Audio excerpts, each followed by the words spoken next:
no meu cantar, areia. Na conversa com o ex-senador Romero Jucá, ele deixou bem claro que podia perguntar sobre qualquer assunto. Bem à vontade, com ar descontraído, entrou no espaço conversando com todos.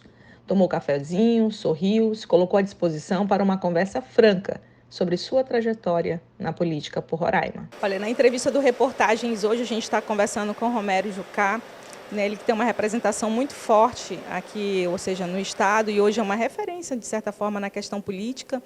Eu conversava com a assessoria dele antes da entrevista e ela estava falando, não, ele é extremamente consultado. Hoje eu fico imaginando que tantos anos atuando na política acaba se tornando uma referência também de consulta, de conversas com jornalistas, com políticos que estão iniciando. Como é que é essa relação hoje no cenário nacional? Na verdade, eu ocupei muito tempo um espaço político importante no Brasil, né? Eu tive 3 mandatos, fui líder de 4 governos, 4 presidentes diferentes, fui 2 vezes ministro da Previdência e ministro do Planejamento. Então, a gente, de certa forma, tem um conhecimento, tem uma relação, inclusive com a imprensa nacional, que de vez em quando eles ligam, querem pedir uma avaliação. Eu é que tenho evitado de falar na imprensa nacional, porque como eu não tenho mandato, eu acho que quem tem que falar é quem tem mandato e vou lutar para voltar a ter um mandato e aí a gente vai voltar a falar também. Mas você circula bem hoje, tem todo esse trabalho, o senhor tem toda uma circulação ainda dentro de trânsitos com o Ministério, com o Congresso?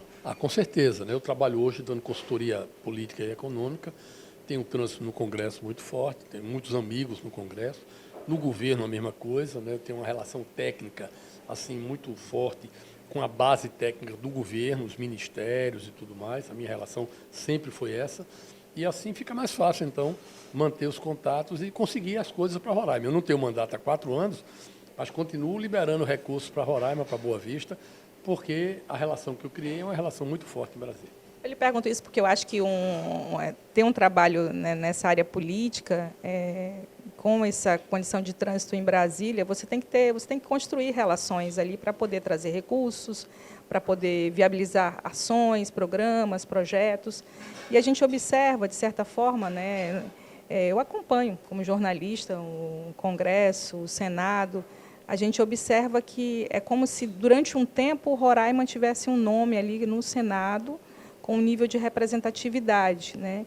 E de lá para cá a gente observa um cenário diferente. Tem uma ideia, um perfil, até mesmo para orientar, porque às vezes o telespectador, não, ele poderia ter trazido isso, ele poderia ter feito aquilo, ele poderia ter sido aquilo, às vezes, porque tem um peso isso. Você ter esse nível de alcance que durante um tempo se teve como político, que você teve ali líder do governo, você teve ali em outros momentos trabalhando de forma muito forte dentro do Senado. Então, assim, isso te gerou um peso? Na verdade, veja bem, quem trabalha com responsabilidade sempre tem o peso dessa responsabilidade, né? Eu sempre me coloquei buscando o melhor que eu pudesse fazer, o melhor trabalho que eu pudesse contribuir. Às vezes as pessoas dizem, não aconteceu alguma coisa porque o Jucá não trouxe. Eu digo sempre brincando, Roraima teve 11 senadores, 11 pessoas ocuparam o Senado por Roraima.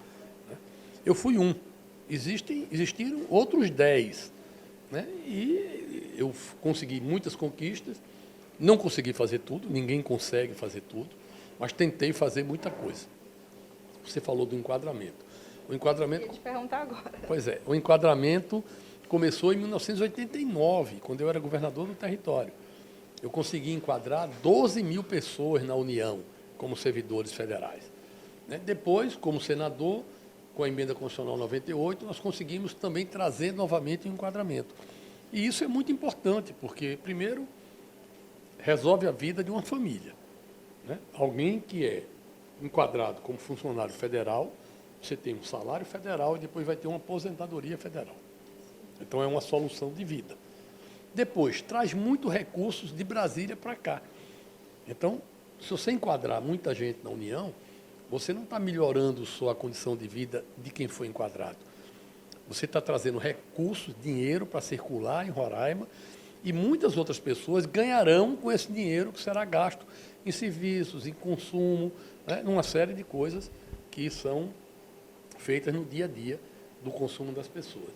Então, o enquadramento é uma conquista grande. Não está ainda definido, não está fechado, né? Está lento o enquadramento atualmente. Eu saí há 4 anos, cuidava mais de perto dessa questão, né? Continua devagar o enquadramento, mas a gente vai apertar para fazer ainda mais, porque eu sei que as pessoas não podem esperar. Né? Se você puder enquadrar uma pessoa hoje, não deixe para enquadrar amanhã ou no mês seguinte, porque é um salário a menos que ela vai deixar de receber. Então, o enquadramento é muito importante e eu fico muito feliz de ter conseguido encaminhar tudo isso. Eu te perguntei pelo enquadramento, até lá no bloco anterior comentei sobre isso, mas ia falar agora justamente sobre isso. A gente tem aí um reflexo, né, com os guardas, os civis, os professores, né, e quantos outros funcionários que faziam parte naquela época ali do ex-território e até mesmo durante um período do início do Estado, das cooperativas. E essa realidade inteira, a grande maioria ficou desempregada, né? Ficou completamente desempregada e sem nenhum horizonte. A gente tem um problema ainda recente, o enquadramento, que é uma das grandes guerras, assim, ou seja, uma luta, na verdade, que é a questão da escolaridade, né? Na verdade, né, eu consegui, com a emenda constitucional 98, eu consegui criar um enquadramento específico para Roraima, especial, no detalhamento do que Roraima precisava. Por quê? Porque, diferente de Rondônia e do Amapá, Roraima não fez concurso público no início do Estado. Então, a gente tinha aqui muito funcionário cooperativado, muito seletista e muita função de confiança que recebia um cargo de gratificação e ia prestar algum tipo de serviço. Então, essas pessoas tiveram o direito adquirido e reconhecido na emenda que eu fiz, a emenda constitucional 98. Isso foi muito importante. Precisa continuar a acelerar esse enquadramento, né? Porque, volto a dizer, o prazo tem que ser feito no mais rápido possível. Né? Então, a emenda constitucional 98 deu esse atendimento. Né?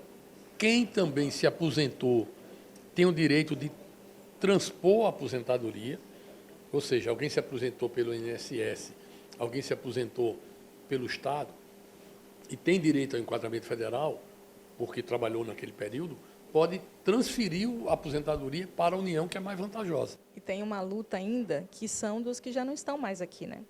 Na verdade, Marlene, o governo federal, o Ministério da Economia, está criando muitos problemas. Né? Primeiro, a questão de quem já partiu, mas tinha o seu direito adquirido. Então, quem já faleceu tem o direito de ser reconhecido funcionário federal póstumo e tem o direito de ter a pensão da família com aquele salário de servidor federal. Então, isso é uma briga. O governo federal está fazendo erradamente, está anulando, dizendo que é perda de objeto o processo de enquadramento. Não é. Esse direito está adquirido e nós vamos lutar por isso. Outra questão que você falou é a questão da escolaridade. É outro absurdo, porque a emenda constitucional que nós fizemos diz claramente que as pessoas devem ser enquadradas no tipo de função e atividade que exerciam na época. Então, há 30 anos atrás, ninguém pedia escolaridade. Você não tinha um agente de polícia que tinha que ter segundo grau completo. Não tinha esse tipo de exigência. Né? Até os professores não tinham que ter nível superior. Era outro tempo, era outra realidade. Então, esse tipo de exigência está fora do que está previsto na legislação. E eu vou brigar para que isso seja revisto. Quem foi negado por escolaridade vai ter o direito de ser avaliado novamente e ser enquadrado, porque a emenda constitucional garantiu na Constituição brasileira, que é a principal lei do país, o direito de quem trabalhou aqui. Toma mais um cafezinho aí, que a gente vai para o intervalo e vai falar no próximo bloco um pouco mais sobre essa prospectar, né? O que pode ser feito pela frente, algumas ações, alguns projetos que são realizados na cidade que têm reflexo direto de ações e propostas de Romero Jucá.